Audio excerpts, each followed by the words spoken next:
This is a bakery in Philadelphia, where automation has become almost a swear word to the workers. To scientists, there is a wide gulf between automation and mechanization such as this. But if you've lost your job, or think you're going to, automation has become a catch-all for any machine that causes layoffs.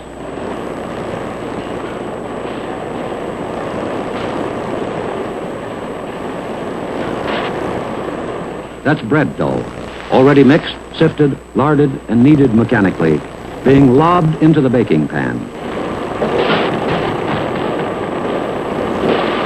This is the Freihofer Bakery in Philadelphia.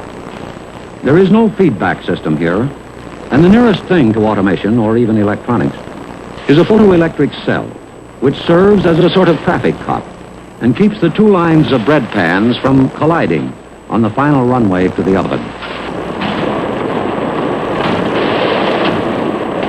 Basically, this method has been used in bakeries in the United States for the past 20 years. Freihofer makes 450,000 loaves per day here, and recently, by installing new silos for receiving and storing flour and several other new devices, it has eliminated some types of jobs. We listened to members of Local 6 of the Bakery Union. But they never get to the humanitarian side of people who are let go by automation, what their particular problems are, what confronts them when they're let go of their jobs, when they've accumulated 15 to 20 years of seniority, when they have gone beyond the age limit of 40, according to some of the statistics. You're just as well dead at the age of 40. We don't know where it's going to end. The floor is open for any questions that may come from the floor. As you know, I've been up there in the packing room for 16 years. I have 5 children. Now, if I'm displaced out of my position, what is going to happen to me? I know we should stick together, and I, for one, am going to do the same as I've been doing in the past. I'm not going to take any additional work upon my shoulders, and I believe that should stand for the rest of the membership in this building today. I was with Dan for 14 years, and I'm 44 years old. And as far as I know, I understand, no place else would have going to hire me. The only place I could have gone to work is picking a shovel. Automation. These meatheads up here, our business representatives, have done nothing about it. And they are meatheads. We're being pushed out of jobs and thrown out of jobs because of them. They knew this was coming and they've done nothing to help us. Yet they say they're looking out for our welfare. Are they looking out for our welfare? They're only looking out for their own pocketbook. Every one of them. I know that there's a lot of dissatisfaction because of the layoffs, and what can the union do? With a problem like this, I don't know what we can do. And while it was mentioned earlier that maybe it'd be a good idea to take the people out on strike, if that were the answer, we would be the first ones on the picket line. But that isn't the answer. Maybe some of you have some answer to it. Very frankly, we don't. I hear a lot of talk going around up the shop. Well, when you come down here, you don't have a damn thing to say. Why don't you get up and say it now? A lot of you guys are doing 2 or 3 different jobs instead of refusing to do but your own job. That's one of the reasons they don't need as many men as they do. But now that it's hurting you guys is a holler like hell. Why don't you get up there and say it now? Mr. President, I disagree with the brother that called our representatives meathead. I'm a member of the sweet dough department.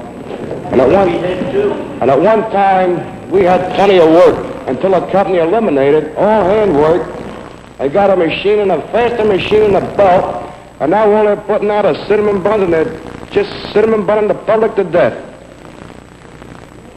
We'll never get no place if we're going to work 9, 10, 11 hours a day just to help the company out. They're not looking out for us, so why should we worry about more than 8 hours work? Not an 8 or 9 or 10 or 11 hour day and go home 11 and a quarter hours so you can be back within the 12-hour intermission. But about a 6-hour day, and there's no more authority in this country than our Vice President, Mr. Nixon, who said that would be the answer to everybody working and keeping work a 30-hour week. And maybe a shorter work week would alleviate the problem, but that too wouldn't be the answer. The important thing, wherever there's mechanization or automation, is that there must be a corresponding increase in business to take up the slack of work. Ross Miller, president of the Freihofer Bakery, which incidentally started 80 years ago with a push cart, explains why the push-button bakeries are inevitable. The real advantage in automation in the baking industry is to produce a softer, fresher, and more perfect product at a lower cost and absorb increased prices of labor and ingredients. I believe that automation will cause some layoffs, but these men will be absorbed in other industries. Today, because of lower costs due to mechanization, we have installed a very liberal pension plan which allows the man to retire at age 65 or in some cases below that age. Today, workers who would have been in our plant working at age 70, 75, or 80 are basking in the sunshine in Florida.